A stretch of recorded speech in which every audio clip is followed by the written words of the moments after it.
Ganitong style ng pagluto ng pansit bihon, napakasarap. Kaya tara, samahan nyo ako.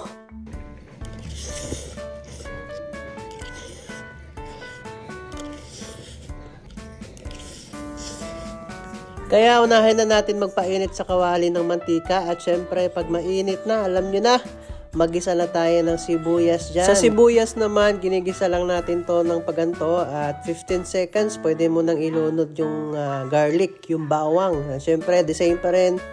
Yung garlic naman, gisahin mo lang ng gisahin after 15 seconds, parang namumuti na yan, no? Pwede mo nang ilagay yung pangsahog mo, pwede kahit ground beef, pwede naman chicken. Yung sa akin ngayon, ang gagamitin natin is corned beef. Ayan, syempre yung corned beef, gisahin natin din. Ayan, so kailangan, ang importante dito, mamix mo ng maayos yung kanyang mga ricados, no? Mamix mo yung corned beef, mamix mo rin yung bawang at saka sibuyas. And syempre, ganyan lang, no? Halo-halo lang.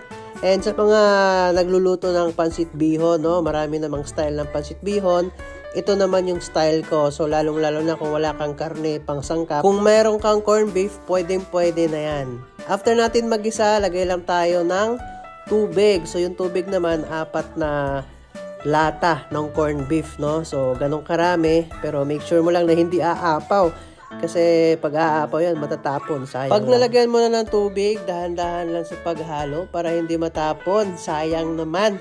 And syempre, pwede na nating timplahan yan. Lagyan na natin yan ng toyo. Tansya meter lang ang gamit natin dito. Tsaka paminta. Damihan nyo na sa paminta para dagdag anghang na rin yan. At nilagyan ko na rin ng konting seasoning.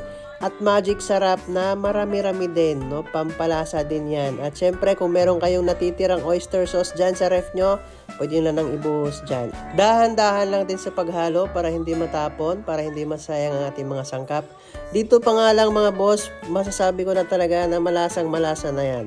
Takpan mo lang dyan at hayaan mong kumulo. Ito nga ang ginawa ko dito. Pinakulo ko lang ng 5 minuto para maluto din yung lahat ng mga nilagay natin. At pag okay na, kumulo na, pwede mo nang ilagay yung pansit bihon. Ayan, hindi ko na ho binabad yan kasi dito ko na ibababad yan sa sabaw. Kaya dinamihan natin kasi mamaya i-absorb niya rin lahat yan.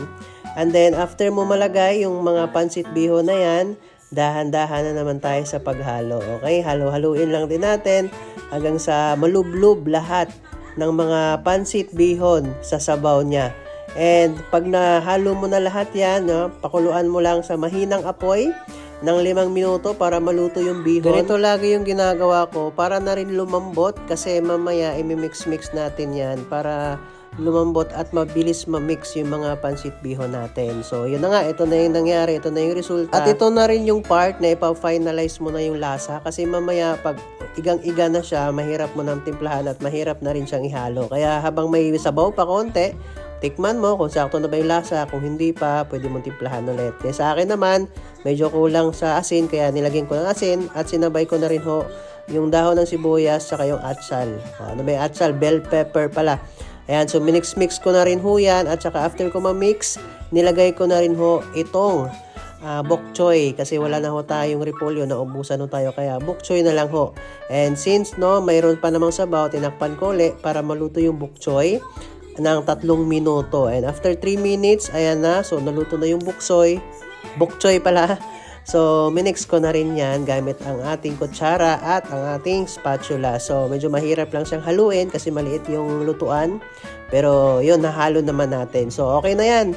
Masarap na yan, mga boss. And pwede mo nang tikman yan. Grabe, itsura pa lang. Ang sarap na. Ito yung gusto ko sa pansit bihon. Yung medyo mabasa-basa. Yung hindi talaga igang-iga. Diba? Sino mga nakaka-relate sa akin dyan? Siyempre, mas masarap to pag may kalamansi. Ayan na nga. So, nagustuhan din ito ng aking partner. Kaya, goods na goods. Yung partner ko lagi, yung laging tumitikim ng luto ko. Kaya, napaka sarap din sa pakiramdam. Napasado lahat ng luto natin, no? At siyempre, ako naman, tikman na natin, no? Samahan niyo ako kumain.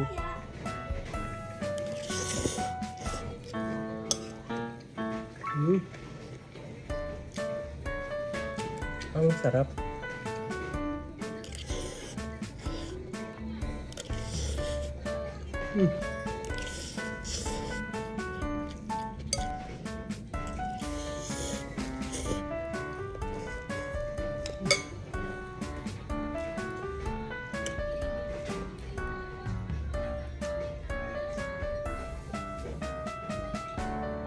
And syempre mga boss, Pinoy tayo, so kailangan natin ng kanin. Kaya hindi na natin pinalagpas pa, hinaluan na natin ng kanin at mas lalo siyang sumarap. Alam naman natin yung mga Pinoy, 'di ba? Mas masarap pag may kanin.